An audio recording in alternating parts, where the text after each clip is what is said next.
Berdoa kita lurus niat, ridha Allah sama-sama kita lafazkan. Mudah-mudahan Allah meridhoi talim kita hari ini. A'udzu billahi minasyaitonir rajim. Bismillahirrahmanirrahim. Asyhadu alla ilaha illallah wa asyhadu anna Muhammadur Rasulullah. Allahumma sholli ala sayyidina Muhammadin nabi ummi wa ala alihi wa sahbihi wasallim. Astaghfirullahal ghafurur rahim. Astaghfirullahal ghafurur rahim.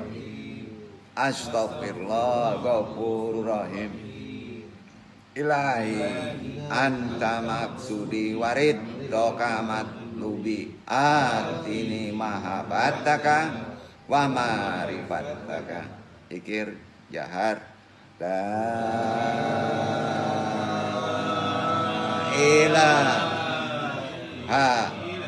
illallah la ilaha illallah la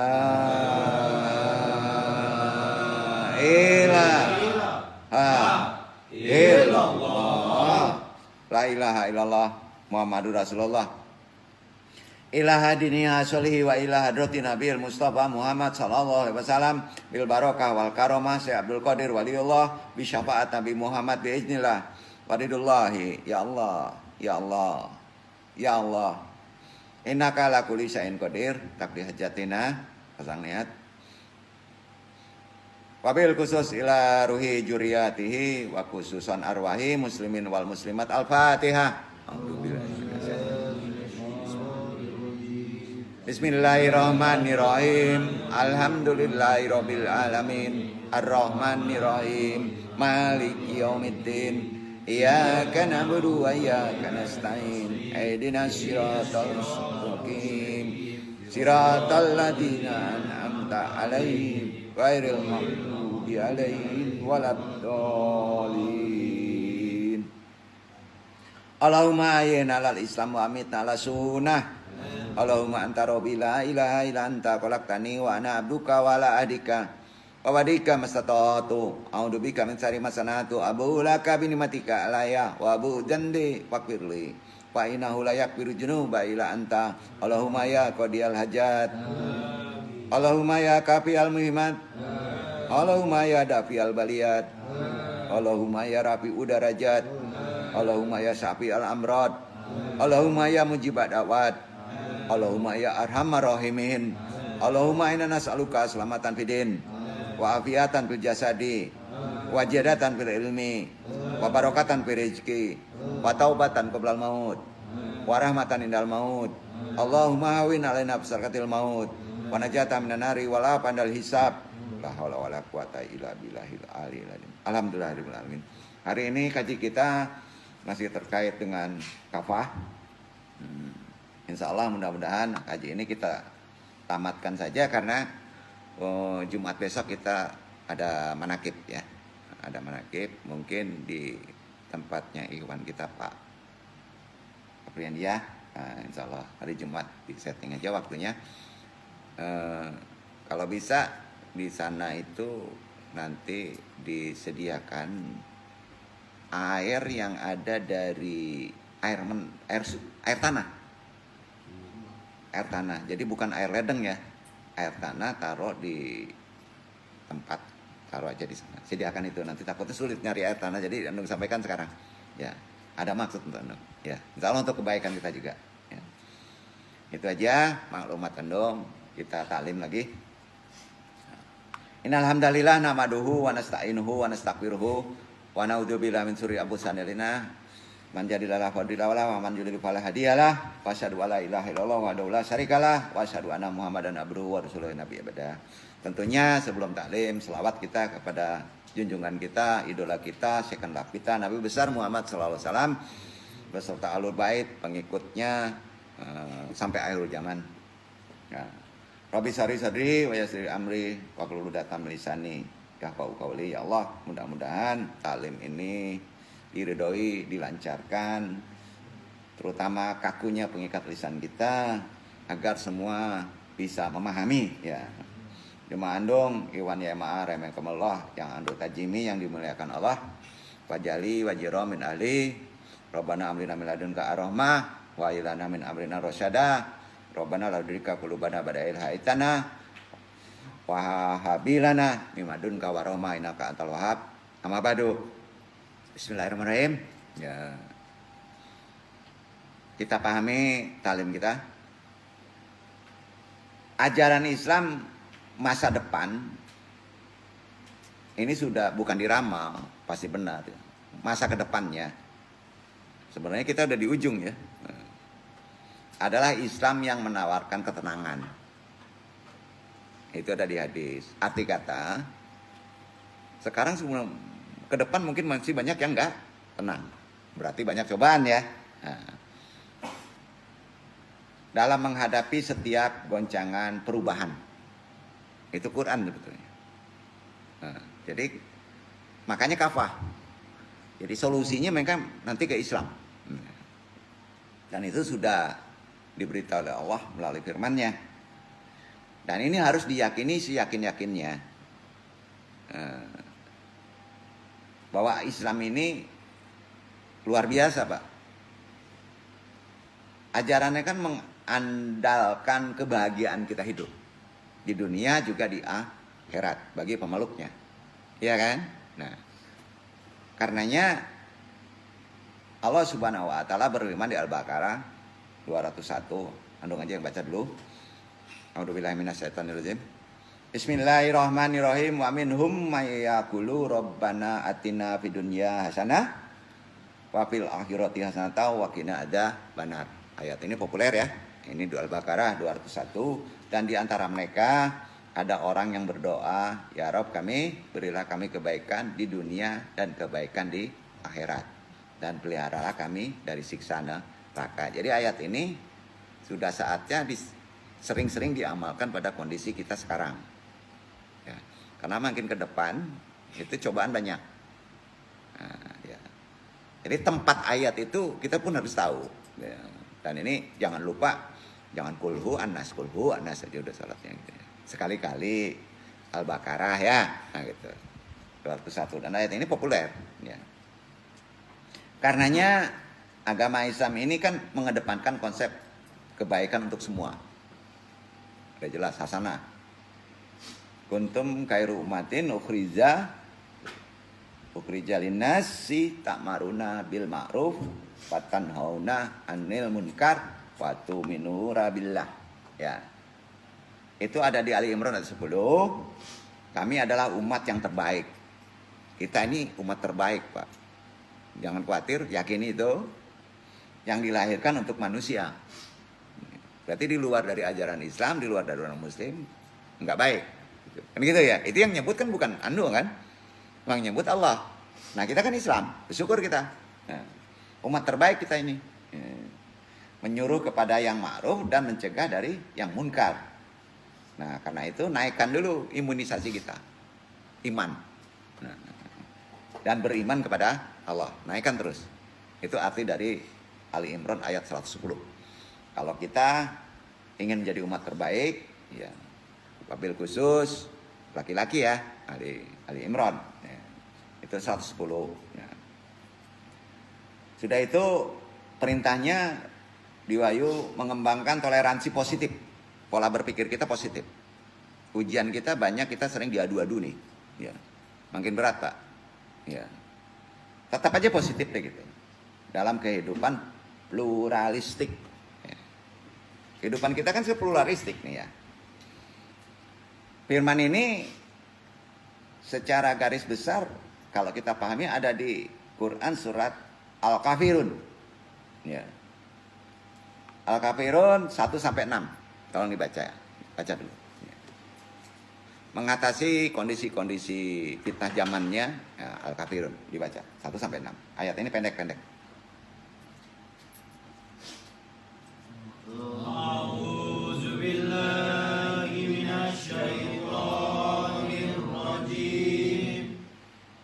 Bismillah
aku sembah. Dan aku tidak pernah menjadi penyembah apa yang aku sembah. Dan kamu tidak pernah pula menjadi penyembah Tuhan yang aku sembah. Untukmu lah agamamu dan untukku lah agamaku. Untukmu agamamu dan untukku agamaku. Jadi kalau ngajak perang ya udah, keyakinan kamu, sifat kamu, sifat saya, gitu aja. Itu prinsipnya. Jadi jangan terlalu fighter kondisi sekarang. Kalau tidak ingin digoyang dengan yang disebut fitnah zamannya ya. Itu, ya. Semua ada di Quran. Itu kafah ya. Dari sisi lain ada juga penekanan pada kondisi sekarang ini, etos kerja ya. Bagi setiap kita yang masih hidup, jangan lempem gitu. Ini ada di Quran surat Al-Asyr 1:3, wal asra innal insana wibikusi ila jinna amanu wa amilus sholati wa tawasau bil haqi wa tawasau bil sabri. Ya. Demi masa kalau kita tidak etos kerjanya terlalu banyak santai ya. Itu kan menyandarkannya kepada waktu. Jangan terlalu santai benar gitu. Ya. Sesungguhnya menuju itu merugi, disambungnya ke sana. Dalam kerugian ya, kecuali orang-orang yang beriman dan mengerjakan amal soleh, kebaikan. Dan ini hubungan manusianya saling menasihati. Itu etos kerja yang baik dalam konteks ajaran Islam. Begitu juga sama hampir pemahamannya ke etos kerja ini ada di Quran surat An-Najm 3642, Al-Jumu'ah ayat 10 ya. Nggak perlu dibaca, hampir mendekati sama ya. Jadi sementara dalam etos ilmiah, tadi etos kerja, etos ilmiah, dapat dilihat bagaimana kitab suci ini menginformasikan bahwa Allah Subhanahu wa taala menyuruh para rasulnya agar selalu banyak berdoa. Ya, banyak berdoa, Pak. Demi meningkatkan daya tahan tubuh, pemahaman kita, pengetahuan kita dalam kondisi cobaan yang sangat boleh dikata sangat banyak gitu. Ini ada sandaran hadisnya, bersabda Rasulullah mengenai urgensi ilmu pengetahuan supaya kita bisa mengatasinya melalui ilmu secara Islam. Semuanya ada, nggak perlu kita jabarkan, nanti dibaca aja juga, termasuk juga pengembangan etos ekonomi. Etos ekonomi gimana, etos kerja kita gimana. Jadi Islam kafah itu kan jelas Pak, detail ada. Anu hanya menyampaikan ini supaya kita jangan menganggap bahwa tidak ada pemecahan-pemecahan oleh kitab suci Al-Quran. Jika berbicara memang mengenai agama yang akan berperan di masa depan, ya. Kalau ditanya agama apa yang akan berperan di masa depan, ya, 10-5 tahun yang akan datang, termasuk sekarang, mata dunia tampaknya menoleh ke agama Islam. Itu diakui. Masa kita Muslim nggak mau mendalami, mengambil pedoman pada ajaran yang sudah ditentukan kan? Cendekiawan yang lain, beragama lain sudah mulai menoleh ke Islam. Ini kenyataan. Dan tentu kurang fair lah. Kalau ada yang mengklaim hanya sebagai sikap apologetis pendukung agama. Ya, kurang bagus kita. Jadi memang kata kunci yang perlu diperhatikan adalah kesanggupan dan kearifan kita. Ya, untuk serius ya kondisinya ke Islam itu kafah. Dari seluruh sisi. Arti kata bukan diambil dari sisi yang disebut beragama aja gitu. Kesanggupan ini artinya sangat tergantung pada Islam kafah. Kesanggupan umatnya untuk mendaratkan kesempurnaan ajaran agama ini pada dataran kehidupan, bukan hanya dalam konsep dan ucapan aja, ya. Langsung diamalkan dari seluruh sisi kehidupan. Sedangkan kearifan kita, sejauh mana kearifan kita untuk memurnikan aspek yang paling dinamis, humanis, kosmopolit, memiliki wawasan, pengetahuan luas dari ajaran agama kita demi kebaikan untuk semua. Untuk semua. Ya. Karenanya kalau disebut metode Islam kafah itu, Islam yang menyeluruh itu yaitu Islam yang ajarannya harus dilihat dari berbagai dimensi gitu. Jadi tidak sebelah aja. Bila perlu belajar komputer ada melalui Quran gitu. Seluruh dimensi. Dalam hubungan ini, jika kita meninjau ajaran Islam hanya dari satu sudut pandang, agama aja, fikih aja, perkawinan aja, Jumatan aja ya, itu satu sudut pandang aja, maka akan terlihat hanya satu dimensi saja, nggak terlihat persoalan itu yang lain ya. Dari gejalanya yang bersegi banyak kan kondisinya, mungkin kita berhasil melihatnya secara tepat. Namun tidak cukup bila kita ingin memahaminya secara kafah, ya, keseluruhan. Jadi disinilah kearifan perlu kita secara serius mendalami Islam. Ini dong jelaskan dulu arti kata supaya menimbulkan keyakinan ternyata Islam itu bisa diambil dari seluruh sisi. Itu disebut Islam kafah. Karena itu ada berbagai cara memahami ajaran Islam. Ya, ada memang. Salah satu cara lain ialah dengan mengenal Allah, ma'rifatullah, membandingkan dengan sesembahan agama lain. Nah, bandingkan aja. Nah, cara lainnya ialah dengan mempelajari kitab Al-Quran dan membandingkannya dengan kitab-kitab Samawi atau kitab-kitab yang dikatakan Samawi lainnya. Ya, Injil Barnabas, Injil boleh bandingkan. Nggak akan kalah itu ajaran kita. Bahkan dia terkejut dengan ajaran kita. Tapi ada lagi cara lain dengan mempelajari kepribadian Rasul, ke sunnah. Nah, jangan kita mempelajari mengaku bersunnah kepada Nabi, tapi kita membuka idola kepada bukan Nabi. Ya, coba pelajari sunnah, bandingkan dengan tokoh-tokoh orang yang idolakan yang lain. Nah, tentunya yang hidup pada zaman semasa Nabi, akhirnya ada satu cara lagi, ya, untuk menjadi Islam kafah, ya, dengan mempelajari tokoh-tokoh Islam terkemuka. Bandingkan aja dengan tokoh-tokoh utama agama maupun aliran pemikiran lain. Jadi itu termasuk ikhtiar kita untuk memahami Islam secara komprehensif ya. Seluruhnya cara yang kita tawarkan intinya adalah metode perbandingan. Kalau metode perbandingan dalam hukum epistemologi kan, dalam hukum intelektual itu komparasi, ya. Apa namanya? Komparasi. Berat banget tuh enggak. Nah, ya. Komparasi itu. Jadi kalau kita ingin memahami, mendalami Islam kafah, perbandingkan dengan yang lain. Pasti kita akan menemukan titik kelebihan. Melalui perbandingan dapat diketahui kelebihan dan kekurangan kan? Ya. Yang terdapat di antara berbagai yang dibandingkan, ya. Juga bisa dengan cara memahami Islam melalui pendekatan aliran. Ini lebih spesifik sih. Jadi di sini sesungguhnya tugas kaum muslim akhirul zaman ini melalui intelektual. Ya.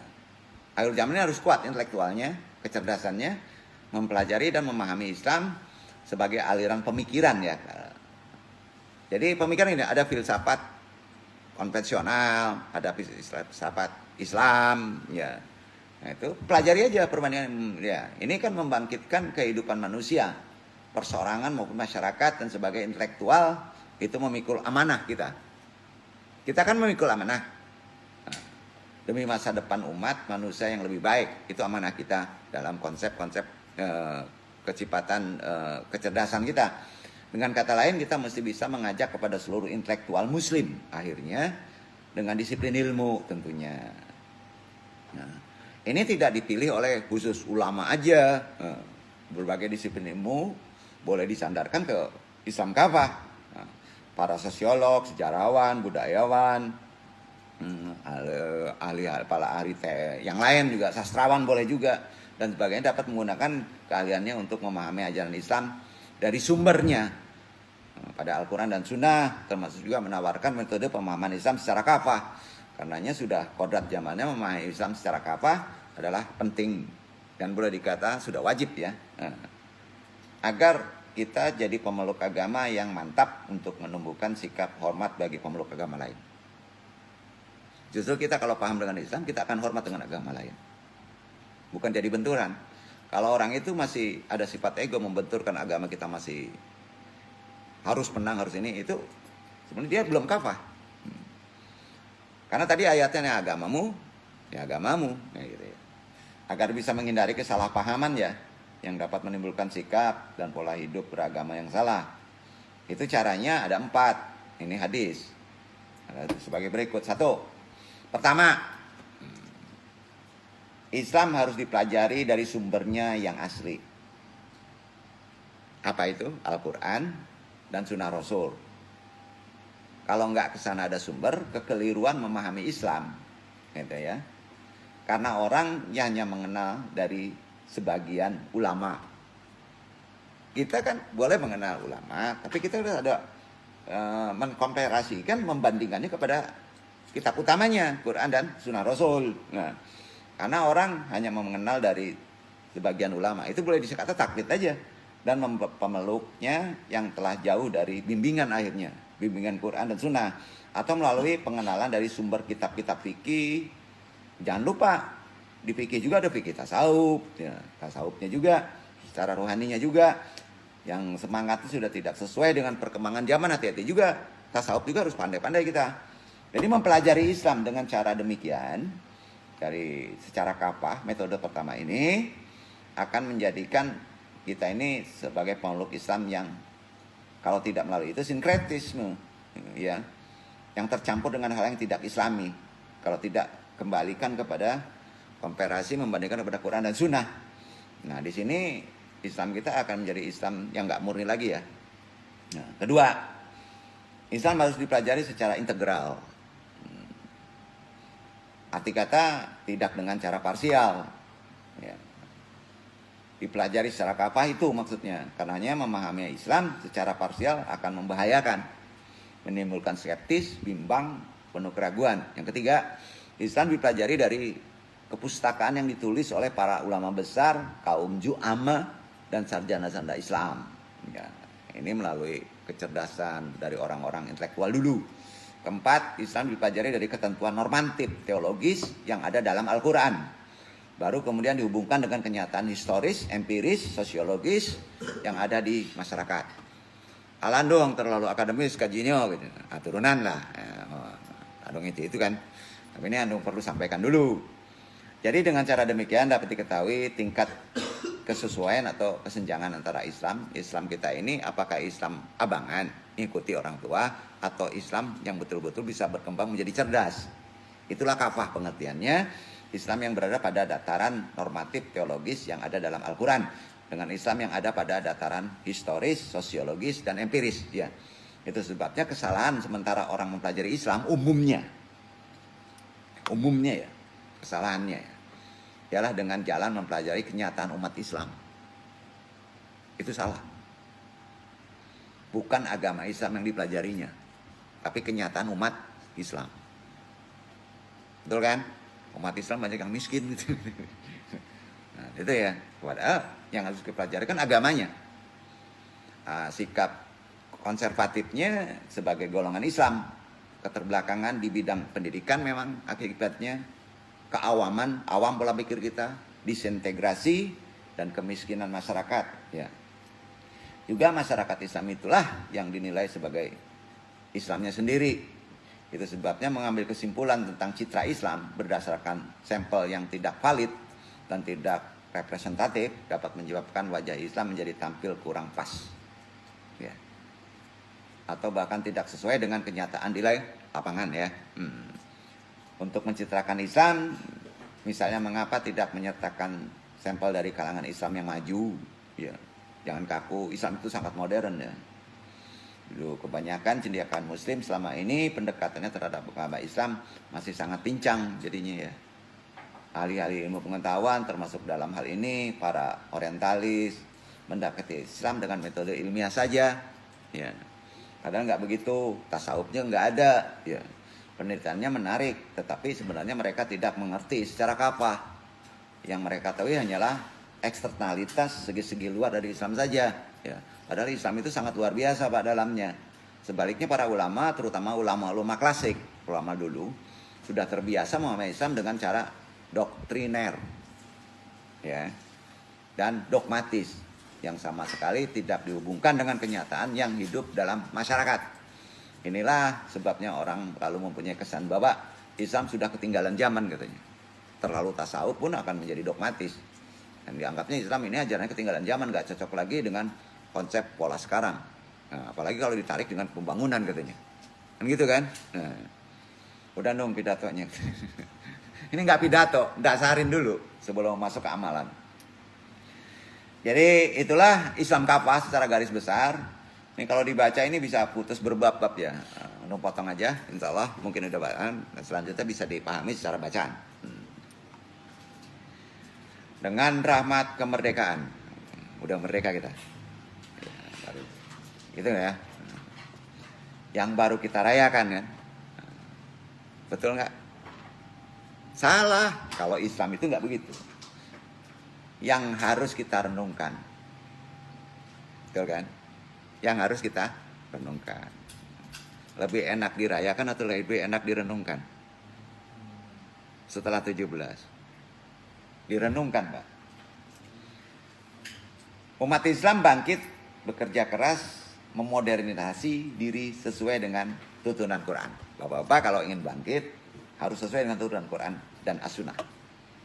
Dalam As-Sunnah, ada cara bagaimana bisa bertemu dengan Rasulullah. Ini sudah spiritual murni. Bagaimana supaya bertemu dengan Rasulullah. Ingat, tidak boleh Rasulullah itu disebutnya mati sama dengan mati awam biasa. Disebutnya wafat. Tapi beda wafatnya dengan wafat umatnya. Sesungguhnya dia tidak mati. Gitu. Tapi pindah tempat kan itu ya. Betul Pak? Ada di Quran kan? Bapak-bapak mati kemarin? Enggak ya. Hanya pindah tempat. Apalagi Rasul. Jadi nggak boleh sebut mati. Jadi bapak-bapak ingin ketemu. Dia kan nggak mati. Bapak-bapak kan nggak ada yang mati. Bapak-bapak ingin ketemu. Tentunya ada cara. Nah, Islam ngajarin itu. Karena itu contoh ini. Contoh idola kita. Sampai akhirul zaman berarti kita boleh ketemu dengan Allah sampai akhirul zaman. Nah, bagaimana cara bisa bertemu Rasulullah? Walau hanya sebatas mimpi. Ada 3 cara. Pertama, teladani tata cara ibadah, akhlak, serta adab Rasulullah pada konteks umurmu. Ya, jadi bapak-bapak gimana kalau mencontoh Rasulullah? Contoh pada Rasulullah umur sekian, gitu ya. Kalau batas maksimum kan 60. Nabi kan jangan mencontoh, gue udah 70, ya udah yang terakhir aja 60 gitu. Gitu ya. Gitu contohnya. Kira-kira kalau seumur Ikhwan yang banyak yang muda-muda ini, Rasulullah sedang ngapain yang muda-muda? Contohnya. Gitu. Masa yang muda-muda contoh Nabi setelah umur 40? Nggak cocok. Nggak tepat. Ya. Kedua, pengen ketemu Rasulullah kan? Ya. Sering berselawat. Sering selawatan. Karena selawat itu salah satu kontak. Bapak-bapak selawat itu kalau pengen sesuatu kan. Ya. Selawat itu artinya ketemu Nabi. Itu arti selawat. Bukan mendoakan, beda lagi. Itu syafaat. Selawat itu konteksnya lebih merasakan bertemu. Selawat, syafaat beda ya. Beda. Kalau syafaat itu cangkokan supaya doa kita terkabul, dibantu. Kalau selawatan bertemu. Nah, selawatan aja. Selawatan banyak. Munjiat, naria. Jadi bapak kalau ingin ketemu, selawat munjiat, selawat naria. Jangan selawat yang tidak dibentuk secara sunnah ya. Ada selawat yang dibentuk secara tidak sunnah. Melalui penemu-temu tarekatan. Maka ada selebut selawat 1000 dinar. Selawat mahabah katanya. Nanti larinya ke pelet gitu kan. Jangan ke sana larinya. Itu religi. Ya, religi. Beda lagi. Ketiga, ingin ketemu Rasulullah, sering melakukan dakwah. Dalam konteks dakwah ini jangan dikaitkan mimbar. Paham nggak? Pokoknya nyinyi bapak nasihatin. Tapi yang paling berat konsepnya kemarin kasihnya. Bapak-bapak tidak bisa berdakwah sebelum bapak-bapak mendakwahi dirinya sendiri. Itu hukum sunnahnya. Jadi bapak-bapak sudah bisa menjadi contoh pendakwah dirinya. Tahu nggak? Ada orang yang pandai berdakwah tapi dirinya tidak pandai didakwahi. Berarti nggak kena syaratnya. Nah, insya Allah ketemu Rasulullah. Karena tugas Rasulullah adalah dakwah. Nah, itu sebabnya akan menjadi sulit untuk memimpikan, mengidolakan Rasulullah. Tapi saat dapat mimpi dengan beliau, ya, siapapun akan langsung tahu bahwa itu Rasulullah. Tidak ragu. Pertanyaannya, Ikhwan di sini udah berapa kali ketemu dengan Rasulullah? Gitu ya. Kalau mimpi Rasulullah tidak akan ragu. Itu betul Rasulullah. Enggak ada rasa, oh ini enggak.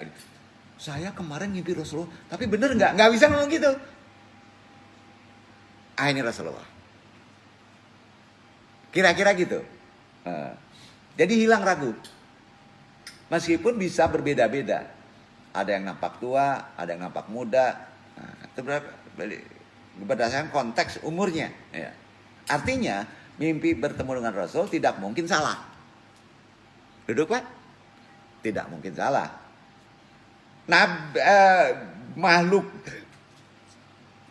yang samanya jin, setan itu nggak bisa menyerupai, nggak bisa. Itu ada di hadis. Maka nggak mungkin salah.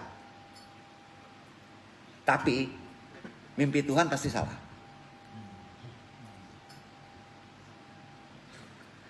Kalau mimpi Rasulullah, kalau betul, bapak-bapak nggak bisa ngomong, yakin itu Rasulullah. Tapi kalau mimpi Allah, pasti salah. Nah, ini jangan disampaikan keluar, Pak. Saya bertemu dengan Allah Subhanahu wa Ta'ala, bingung kan gue? Pasti dia sah. Boleh berhak kita ngomong itu salah. Tapi pas ngomong saya bertemu Rasulullah, dia nggak bisa ngomong gitu. Karena kenikmatan itu nggak mau dibagi. Karena manusia itu ego spiritualnya tinggi. Duduk kan tuh, Pak? Nah, jamin deh Bapak kalau ada 1 miliar, Bapak-bapak diem tuh. Nggak mau ngomong saya ada 1 miliar nanti habis gitu. Nah ya kan? Sama dengan gitu. Konteksnya gitu. Tapi kalau ketemu Allah, pasti salah. Nah, logikanya gini, bagaimana cara menghadirkan Allah di hati kita, sedangkan Allah itu tak terbayangkan. Ayo, hati itu kan sudah disampaikan. Tidak bisa hati nurani itu bersifat benar. Bisa benar, bisa salah. Ya kan? Nah, dengan melatih diri akan selalu merasa tergantung kepada Allah, ya. Maka yang dipertemukannya sebetulnya dengan wakilnya. Ya. Tergantung kepada Allah, kita itu terkait dengan akidah. Ya kan? Nah, adalah tidak mungkin segala sesuatu ada tanpa ada yang mengadakan. Setuju? Setuju ya? Dalam konteks mengingat, ada yang dinamakan jangkar. Bapak ingat, jangkar. Jangkar ingatan. Semua hal bisa menjadi jangkar untuk mengingat Allah. Itu yang disebut zikrullah. Bapak-bapak, pas banyak zikir, bapak-bapak timbul jangkar ingatan itu.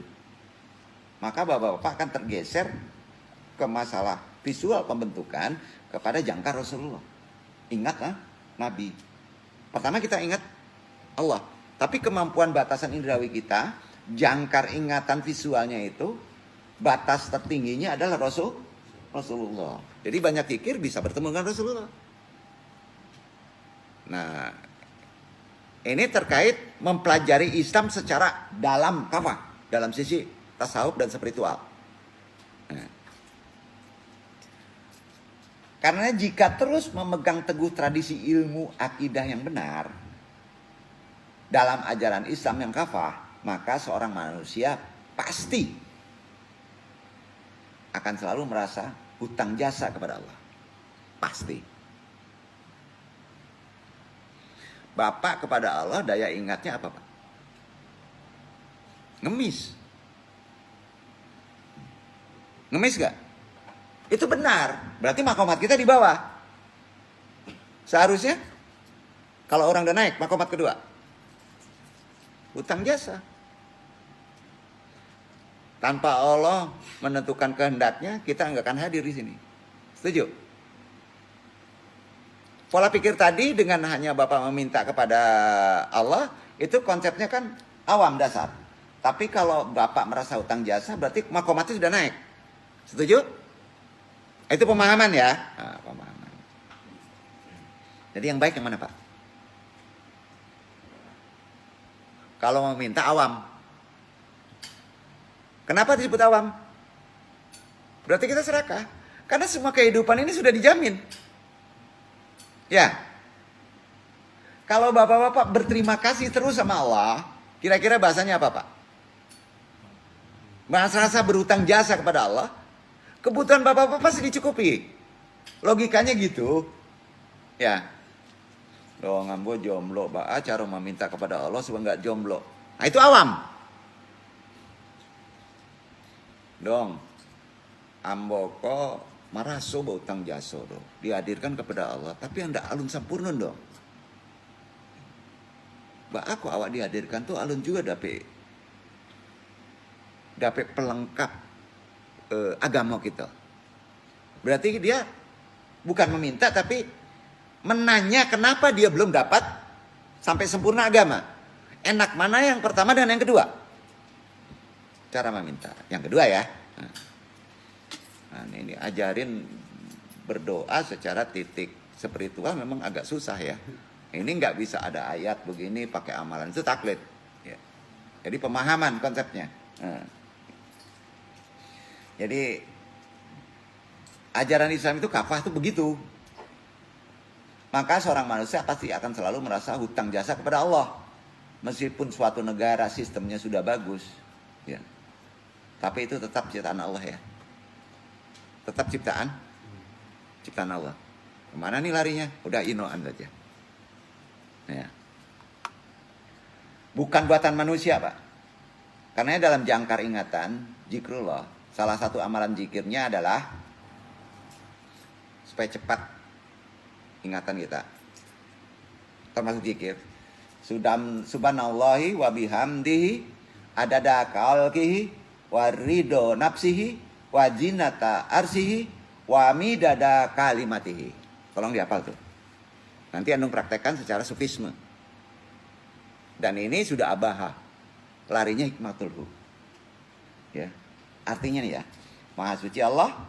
Aku memujinya sebanyak ciptaannya. Sejauh ridhonya. Seberat timbangan arasnya. Dan sebanyak tinta untuk menulis kalimatnya. Hadis riwayat Muslim. Itu dilafazkan. Untuk jemaah yang dulu. Itu sudah diamalkan. Ya. Walaupun pemahamannya belum menjelaskan secara lebih dalam. Karena ayunannya abaha. Bacaan zikir dan wirid tersebut bisa diamalkan juga oleh siapa saja. Karena ini dibolehkan.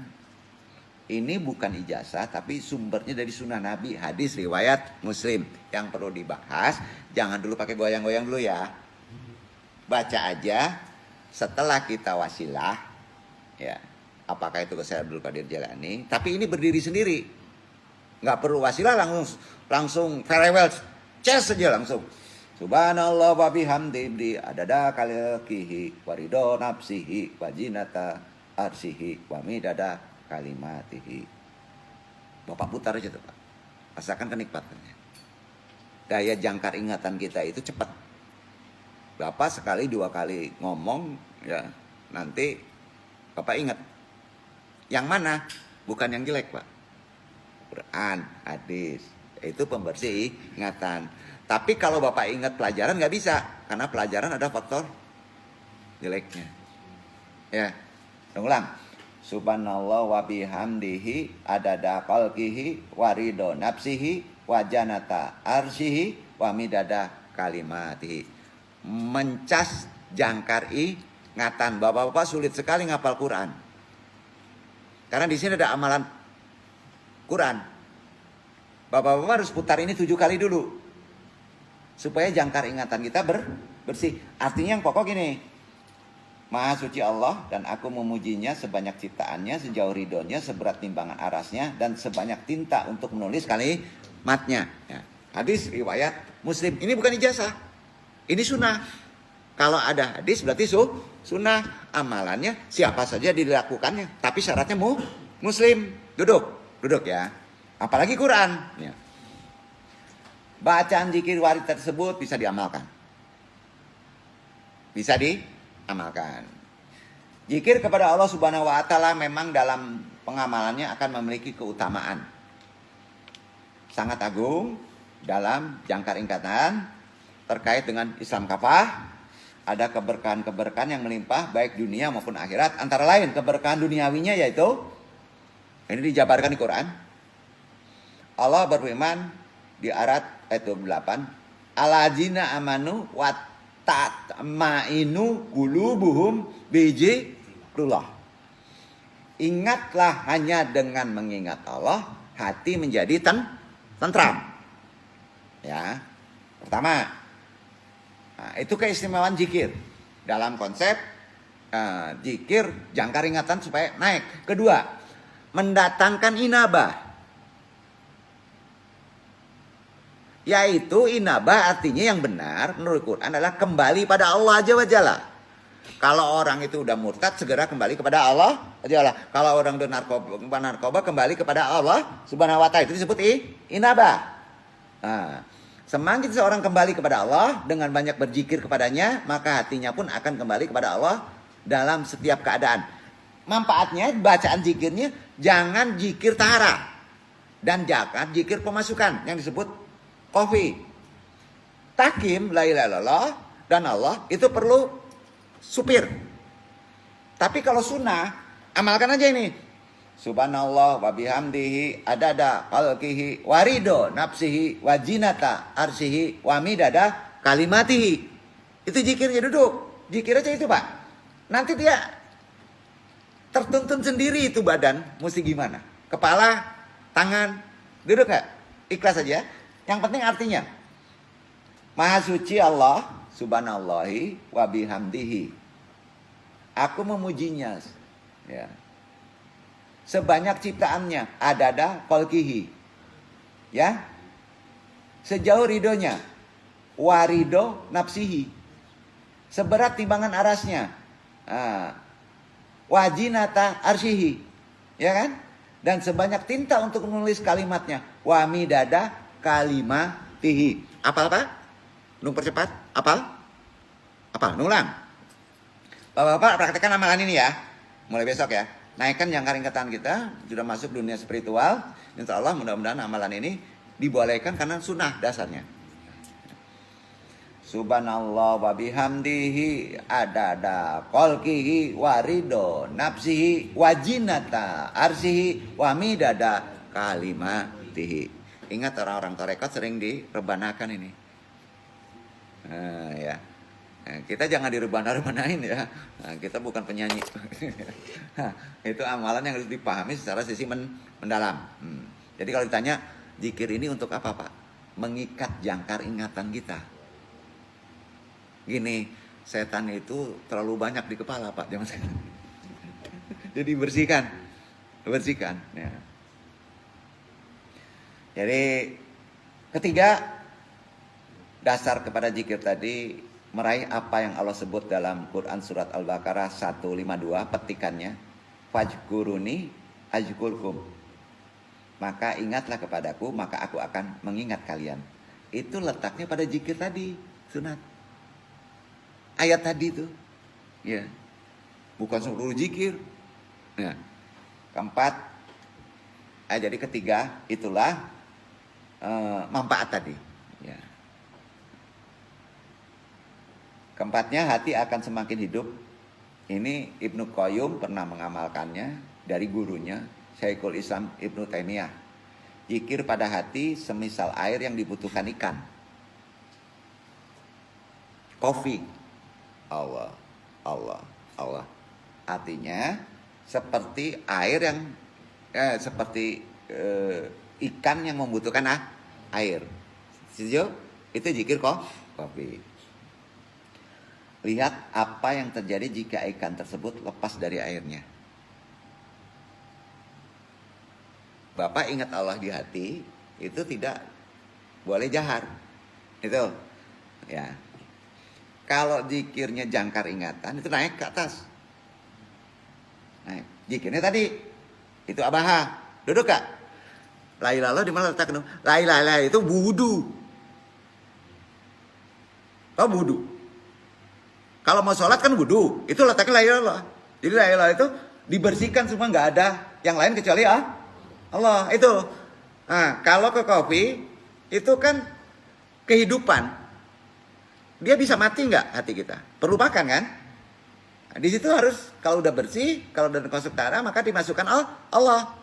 Nah, memasukkan Allah ini kan harus orang yang sudah paham ilmunya dulu. Jadi perlu pembimbing. Tapi kalau zikir jangkar ingatan itu kan ada di kepala, Pak.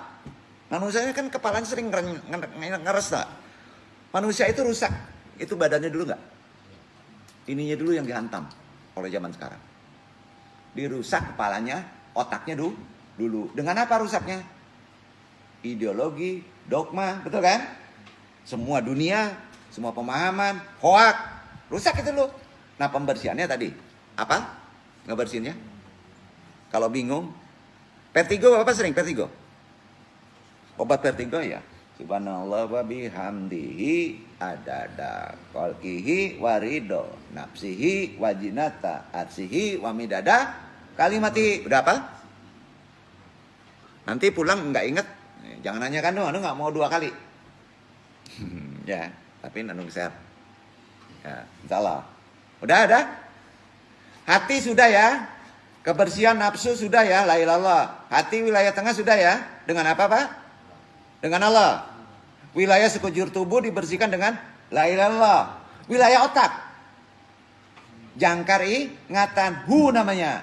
Subhanallahi wa bihamdi adada khalqihi wa ridho nafsihi wa janata arsihi wa midada kalimatihi. Ulang-ulang.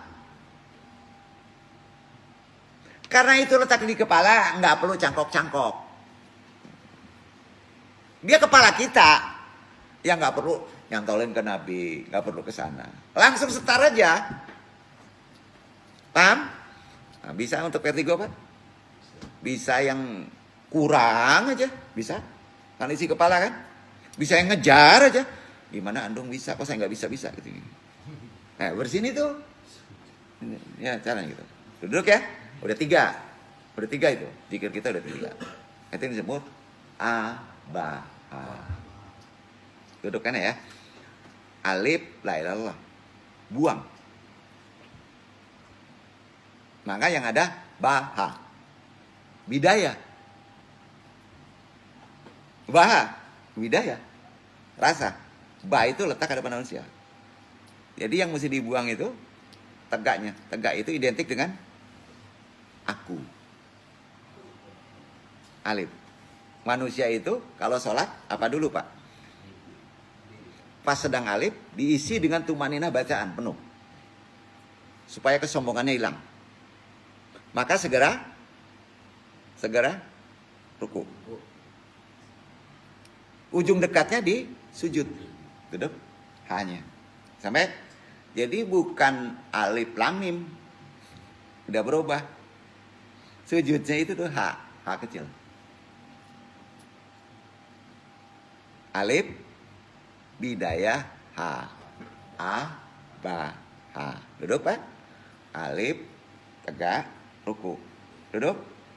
Ba titiknya di mana? Di tengah atau di bawah? Di bawah. Ya, berarti melakukan zikir ini masih ada nafsu. Tapi kalau udah nur, ya, tidak ada nafsu. Yang ada masih ada nar. Di bawah nar selalu di bawah. Ba, titiknya di bawah. Tapi kalau sudah naik ke atas namanya nur. Titiknya sudah di hati, bukan nar, namanya nur. Nah, ya. Aduh pusing. Enak kayak gini. Karena pemahamannya simbol itu ya, itu dibolehkan. Nah, jadi itu yang menurut jelaskan dulu. Kelima, tidak ada sesuatu yang membuat seseorang mudah meraih nikmat Allah. Nggak ada. Dan selamat dari murkanya selain zikir pada Allah. Zikir tadi. Ya. Tertolaknya murka Allah itu gimana? Tertolaknya murka Allah. Itu firman Allah ayat Ibrahim ayat 7. Kenapa Ibrahim ayat 7? Perhatikan. Ibrahim bapak tauhid. 7 perintahnya amalkan.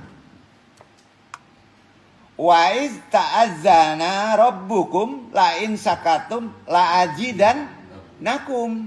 Sesungguhnya jika kamu bersyukur, pasti kami akan menambah nikmat kepadamu. Syukur nggak syukur letaknya bukan di hati, bukan di nafsu, di kapalo. Di kepala. Karena itu zikir adalah inti dari syukur. Zikir tadi itu intinya syukur. Sedangkan syukur akan mendatangkan, kata Quran tadi, nikmat. Ambo bersyukurlah, tapi menggarutu sih. Syukur kemana? Gitu ya. Karena nggak diamalin zikirnya. Syukur itu yang sering bermasalah ada di kepala. Bersihkan kepala dengan jangkar ingatan. Jangkar ingatan tadi udah disebut. Subhanallahi wa bihamdihi adada khalqihi wa ridho nafsihi wa zinata arsy wa midada kalimatihi. Di mana diperhatikannya? Di mana saja asal jangan di WC. Bapak naik mobil boleh ini. Bapak tidak akan oleng. Karena itu letaknya pada akal. Pada kebersihan. Justru Bapak mungkin bagus. Bersih. Duduk kan nih. Untuk yang galau. Bodoh teing mau galau mau enggak, itu hilang sendiri galau itu. Vertigo. Hilang sendiri vertigo itu. Ya nggak percaya ya sudah. Tapi perlu dilatih berulang-ulang dulu.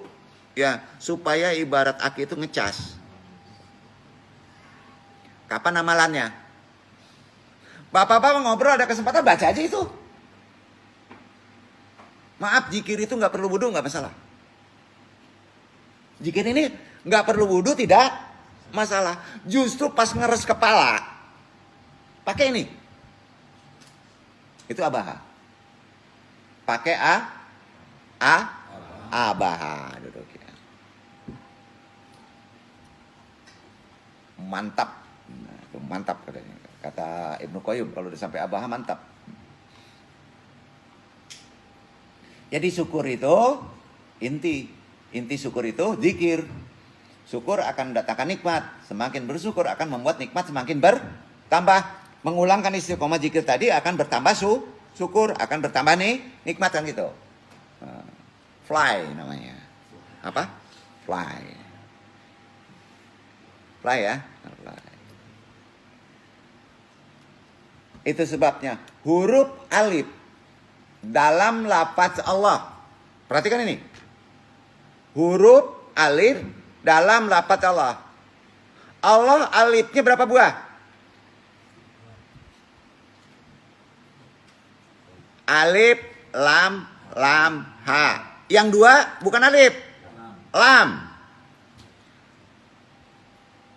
Kalau dikaji secara syariat panjang ini. Ya. Huruf alif dalam lafaz Allah ini terkait dengan zikir abaha yang baru Anung sampaikan sekarang. Ya, terakhir mempelajari Islam kafah penutup. Ya, karena kita akan masuk inabah terkait dengan ini nanti. Inabah apa, Pak? Manakib. Ya. Perhatikan ya. Huruf alif dalam lafaz Allah. Ketika huruf alif dihilangkan dalam lafaz Allah, maka bapak-bapak langsung mendekat kepada Allah.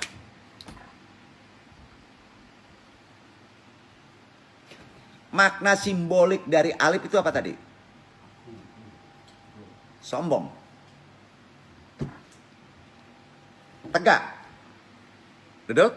Maka harus diisi kepala kita dengan bacaan. Kuserahkan hidupku, matiku kepada Allah. Duduk gak? Supaya jangan sombong. Duduk. Itu alif. Segera dia robah. Kalau itu hilang, maka bapak-bapak langsung bisa mendekat kepada Allah.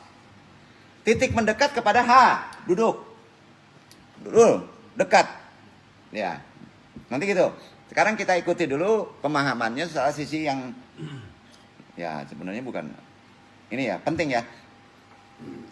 Huruf alif dalam lafaz Allah. Ketika huruf alif dihilangkan dalam lafaz Allah, maka akan semakin dekat dengan Allah.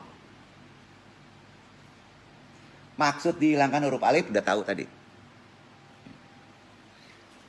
Dalam lafaz Allah itu gimana sih dong? Kalau ada yang tanya, sampaikan lagi. Karena kita terlalu pinter kan? Gitu ya. Dalam asma Allah terdapat huruf alif, lam, ha. Duduk? Duduk. Kamu tidak akan bisa dekat kepada Allah kalau tidak kamu buang huruf alifnya. Itu doktrinnya gitu. Kamu tidak akan bisa mendekat kepada Allah kalau kamu tidak bisa menghilangkan huruf alifnya. Itu benar. Gimana mau dekat Allah kalau kamu sombong? Sebesar biji sawi pun kamu tidak akan bisa masuk surga. Duduk atau? Ya kan? Nah. Ketika huruf alif dalam lafaz Allah tidak dibuang, maka Anda tidak akan bisa dekat dengan Allah. Dan ketika huruf alif dihilangkan dalam lafaz Allah, maka akan menjadi lafaz sebut lillah. Betul nggak nih? Lafaznya apa? Lillah. Potonglah alifnya, hilangkan, makanya yang dibaca lillah. Arti lillah?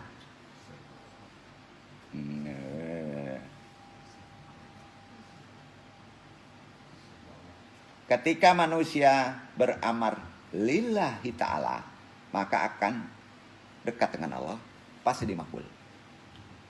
Bapak beramal lillahi ta'ala enggak? Itu syariat. Bapak datang kemari lillahi ta'ala enggak? Bapak-bapak hidup lillahi ta'ala aja lah. Banyak yang enggak ngerti tuh.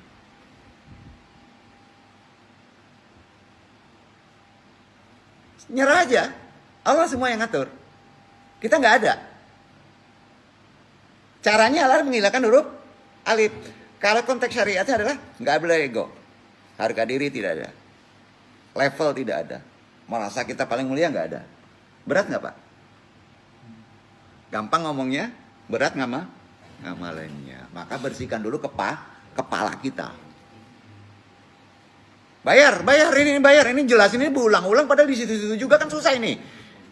Itu ya. Dah, itu abaha. Lanjutkan dulu ya. Nah, jadi ketika manusia beramal lillah ta'ala, maka akan semakin dekat dengan Allah. Artinya, bertambah dekat dengan Allah, bagaimanapun orang itu bisa masuk surga kalau beramal lillahi ta'ala. Quran. Baik surga dunia maupun surga akhirat. Quran.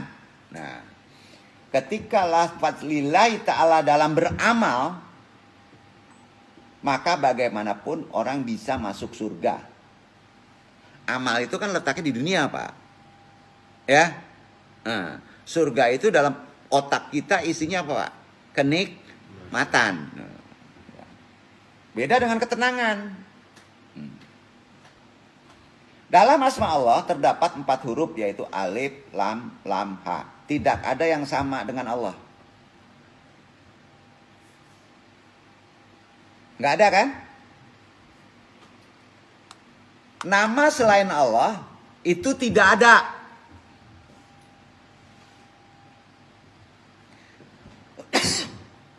Cuma hanya satu. Yaitu Allah, gitu aja. Karena kita masih ada kepala. Pusing. Nggak boleh disebut.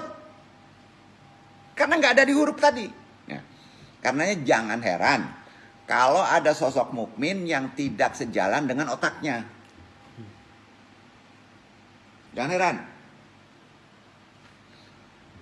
Karena nggak pernah cuci otaknya. Cuci otak doktrin katanya kan. Pengertian negatif. Islami seperti itu atau tidak? Abaha jalan pertamanya tadi udah disebut. Dari sunnah Nabi. Ya, dengar ya. Jadi jangan heran Bapak-bapak kalau ada sosok mukmin yang tidak sejalan dengan otaknya. Meski tiap hari zikir la ilaha illallah, tapi tidak menyebabkan otaknya menjadi mukmin. Sebabnya si mukmin tersebut masih menganggap ada yang lebih kuat dibandingkan Allah. Setuju nggak? Alif tadi dipakai. Siapapun yang pakai selendangku, alif tadi maksudnya. Maka ku ajab kalian. Udah nggak tuh? Itu Quran.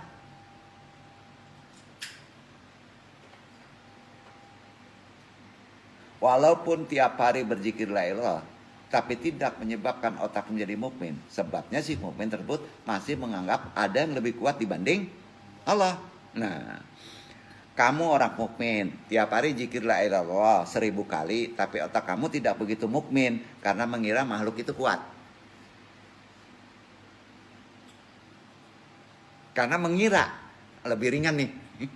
Ya, lebih ringan. Nah, ya, ini. Kamu orang mukmin, tiap hari zikir la ilaha illallah 1000 kali, tapi otak kita tidak begitu mukmin karena mengira makhluk itu kuat. Orang terkuat di Indonesia siapa? Berarti Bapak setengah mukmin kalau diyakini Jokowi sama Prabowo. Nah, kan di-share tuh. Berarti Bapak belum mukmin. Salah nggak tuh? Kalau dilanjutin nggak enak nih. Dan itu sebabnya pula ketika ada seorang wali Allah meninggal dunia. Benar nih, wali Allah ini nggak bohong, bukan wali nagari. Ya, wali Allah meninggal dunia, maka alam akan ikut merespon. Nggak percaya Pak? Oh dia wali Allah, tapi pas meninggal biasa aja kayak orang wali nagari itu yang meninggal. Alam langsung merespon.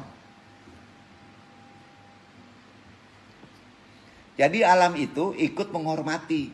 Itu bahasanya. Karena dia khalifah. Karena dia sudah mengandalkan Allah. Tidak mendekatkan ego. Duduk.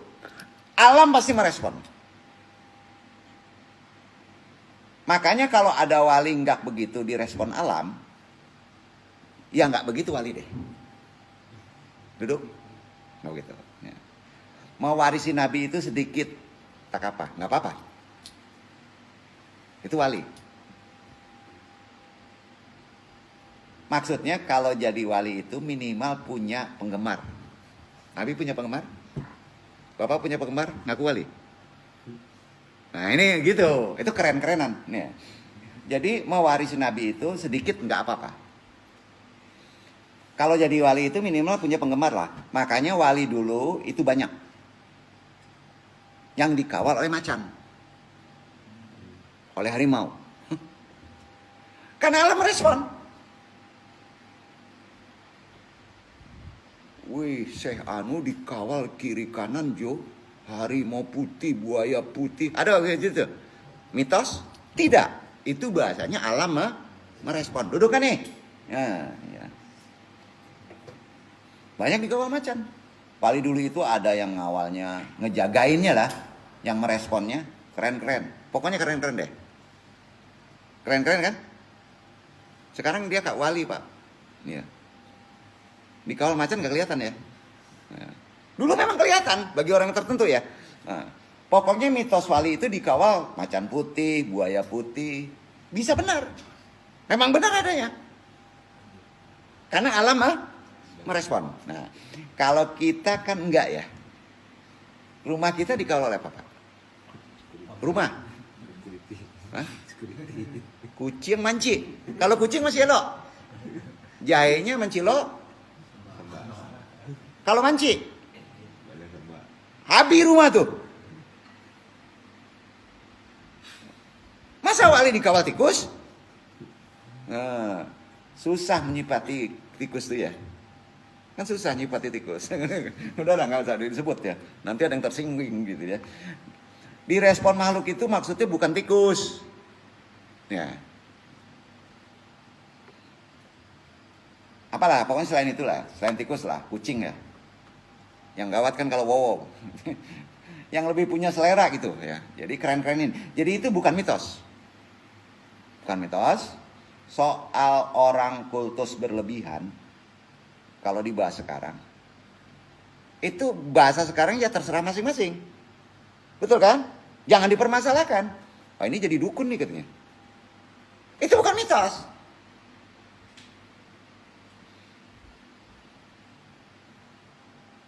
Ya pola wali, pola nabi direspon alam begitu aja deh. Percepat ya. Kemudian ulama adalah pewaris nabi kan. Seharusnya mendapat hal yang sama. Jadi wali Allah, bro, hujan gede Pak, badai kan. Ya. Bisa jadi direspon alam. Duduk. Itu berarti kemuliaannya bagus. Tapi pas Bapak ngantar orang meninggal, seorang benar-benar wali, nah, yang ikut ngiringin ke jenazah itu termasuk harimau, Pak. Bapak-bapak lari. Nah, direspon semua ikut sedih. Pengertiannya gitu. Loh, kita mengira makhluk itu kuat.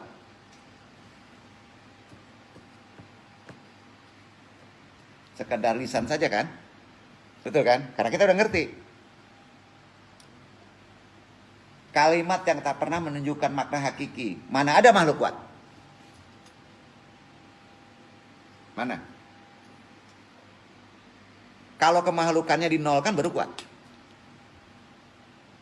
Maka direspon oleh alam. Duduk Pak. Jadi ilmunya apa Pak? Kalau kita zikir ingat Allah. Merasa kita nggak ada. Itu dulu. Maka kita dekat. Nah karena nafsu masih ada. Ya di bawah. Kita dibolehkan. Maka tetap aja bisa kembali lagi ke bumi. Supaya kita tidak menyalahi aturan dari hukum-hukum syariat manusia. Duduk. Duduk ya. Nah, berat banget kajinya. Kan pendek. Jadi pendek. Kamu berani di depan Allah. Misalnya ya. Kalau si Fulan ditanya di hadapan Allah. Tanya gini. Kata Aidil. Berani kan ini Aidil? Gini Dil. Aku mau tanya, kamu pernah mengira presiden menteri itu kuat? Apa alasan Aidil? Kira-kira gitu. Kamu bisa jawab di hadapan Allah? Bisa jawab? Nggak bisa. Nggak bisa.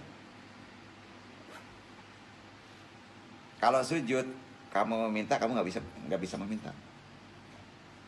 Karena inti sujud itu udah dekat dengan Allah, kamu nggak ada. Nggak bisa. Jadi tidak betul adanya bahwa kalau presiden jenderal bintang 4 sekalipun itu paling terkuat. Nggak ada. Hakikinya begitu. Pasalnya masih ada sosok yang lebih kuat di belakang itu. Jangan-jangan di dalam hidup kita selalu begitu. Kita menyangka bahwa presiden bintang 4 itu kuat. Padahal ada sosok yang lebih kuat. Bahkan sangat kuat. Siapa? Yang membuat kita kan? Nah. Yang mengatur, menjamin hidup kita. Bahkan seluruh makhluk termasuk presiden, para jenderal tergantung pada Tuhan kita, tentu Allah. Andai kata kita di depan Allah dan Anda yakin yang ngatur napas Anda itu Allah, yang menjamin hidupmu adalah Allah, hidupmu bergantung pada jantung dan paru-paru. Notabene-nya semuanya dari Allah. Jika kita ada di hadapan Allah dan mengetahui peran eksistensi Allah, maka akan menyimpulkan bahwa Allah itu satu-satunya yang kuat dan ada. Akidah. Nah, lantas Anda akan menyimpulkan bahwa hanya Allah yang kuat dan ada. Selain Allah nggak ada. Kalau bahasa rendahnya ada nafsu lemah. Betul? Gitu. Jangan-jangan kita ini sudah lama tidak dekat dengan Allah. Karena hal tadi. Jadi dekat dengan Allah gimana Pak? Berat ya ilmu nol. Nuktahtun. Nuktahtun. Itu apa? Karenanya amalkan surat ini, maka malaikat pun, karena dekat dengan Allah, tidak akan berani menyiksa orang yang menghafalnya. Apabila amal ini diamalkan, atau bahkan kamu betul-betul mengamalkan tidak full, malaikat pun tidak pernah menyiksanya. Haram bagi malaikat menyiksa siksa kubur orang yang menghafal ini. Ini bukan ijazah. Dan penyiksaan kalau di kubur itu juga masalah kehidupan, ya, susahnya kehidupan, beratnya masalah. Itu ada faktor menurunkan azab itu dari malaikat, ya. Dijamin deh, pokoknya malaikat nggak akan menyiksa. Haram bagi malaikat menerima siksa kubur, siksa kehidupan, sebab amalan ini pada ayat ini Allah sengaja khusus memberi syafaat kepada ayat ini. Tahu syafaat artinya? Ayat ini dikasih sama Allah itu syafaat. Kalau Anda hafal ayat ini, maka Anda akan ditolong dengan ayat itu. Itu syafaat. Syafaat di atas dunia itu diberikan kepada satu, Al-Quran. Dua, Rasulullah. Betul? Ketiga, anak yang soleh. Oh, yang bisa menolong kita nanti. Yang bisa menolong kita dalam kehidupan juga. Jadi bapak-bapak boleh minta pertolongan kepada yang tiga tadi. Masa minta tolong kepada orang yang kaya, Pak? Murtad dia. Ya dapatnya materi kan? Udah itu rugi deh mungkin. Nah, ini dia. Enggak gitu. Syafaat itu tiga. Makanya paling mudah syafaat ke siapa, Pak? Nabi ilmunya berat. Karakternya kita harus mendekati karakter yang seenggaknya ada sifatnya mendekati ke sana, ya. Quran kan? Quran kan? Sedegil-degil Anda kalau hafal ini, malaikat takut. Artinya malaikat penyiksa ini, malaikat siksa kubur, malaikat siksa dunia, kena hukum fikih. Oh, kita aja yang kena hukum fikih. Malaikat juga kena hukum fikih. Duduk kan nih? Baru dengar. Ngerti nggak malaikat kena hukum fikih? Ngerti ya? Itu ada aturannya. Jadi ayat ini kenanya ada syafaatnya. Ayatnya apa dong? Normal. Anda ngerokok dulu. Matiin lo.